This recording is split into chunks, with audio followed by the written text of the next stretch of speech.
come to you. Before long the world will not see me anymore, but you will see me.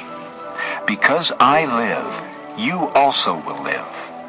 On that day you will realize that I am in my Father, and you are in me, and I am in you. Whoever has my commands and obeys them, he is the one who loves me. He who loves me will be loved by my Father, and I too will love him and show myself to him. Then Judas, not Judas Iscariot, said, "But Lord, why do you intend to show yourself to us and not to the world?" Jesus replied, "If anyone loves me, he will obey my teaching. My Father will love him, and we will come to him and make our home with him.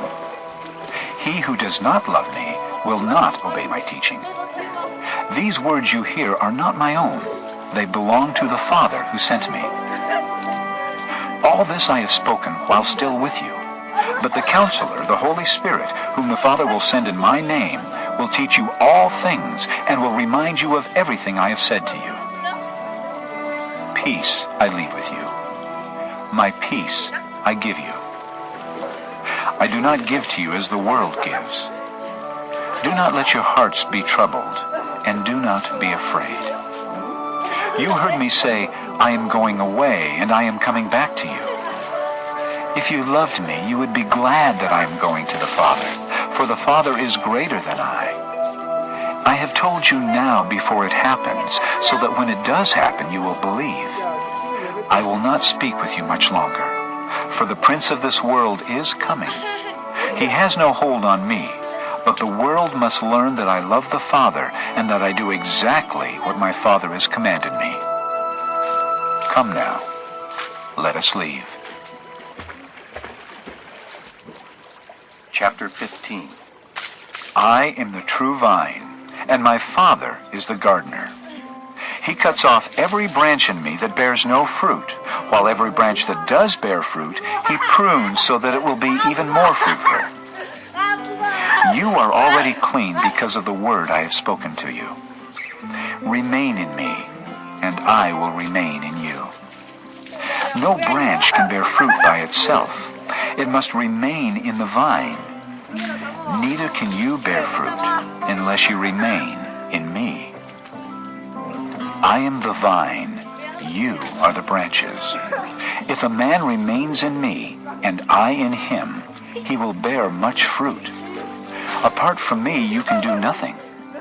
If anyone does not remain in me, he is like a branch that is thrown away and withers. Such branches are picked up, thrown into the fire, and burned.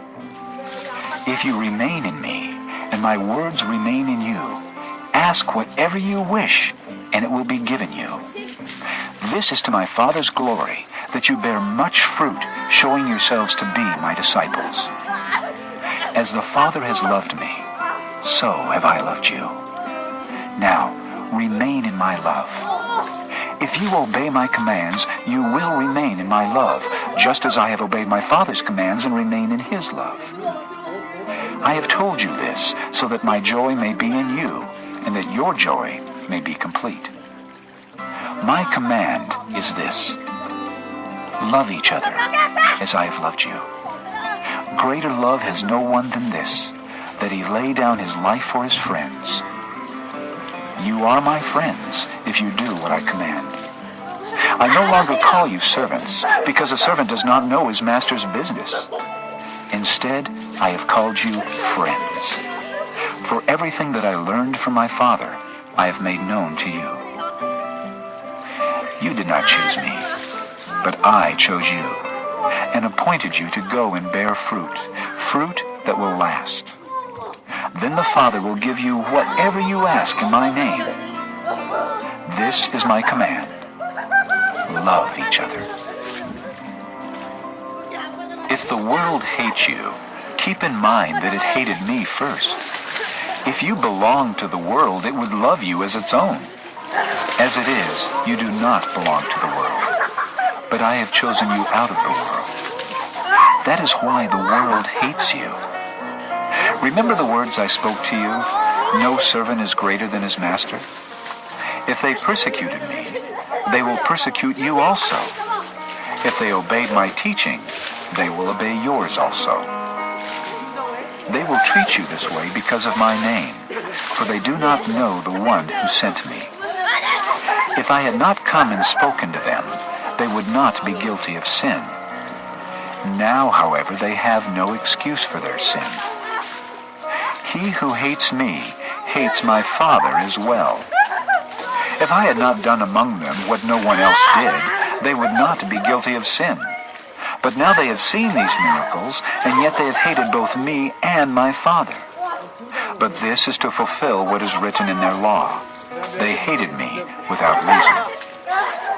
When the Counselor comes, whom I will send to you from the Father, the Spirit of truth who goes out from the Father, he will testify about me. And you also must testify, for you have been with me from the beginning.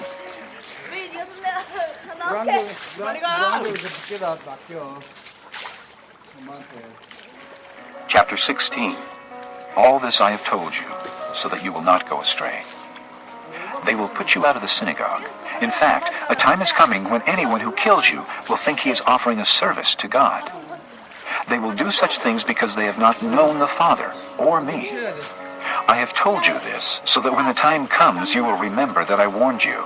I did not tell you this at first, because I was with you. Now I am going to him who sent me. Yet none of you asks me, where are you going? Because I have said these things, you are filled with grief. But I tell you the truth. It is for your good that I am going away. Unless I go away, the Counselor will not come to you. But if I go, I will send him to you. When he comes, he will convict the world of guilt in regard to sin and righteousness and judgment. In regard to sin, because men do not believe in me. In regard to righteousness, because I am going to the Father, where you can see me no longer. And in regard to judgment, because the prince of this world now stands condemned. I have much more to say to you, more than you can now bear. But when he, the Spirit of truth, comes, he will guide you into all truth. He will not speak on his own. He will speak only what he hears, and he will tell you what is yet to come. He will bring glory to me by taking from what is mine and making it known to you. All that belongs to the Father is mine. That is why I said the Spirit will take from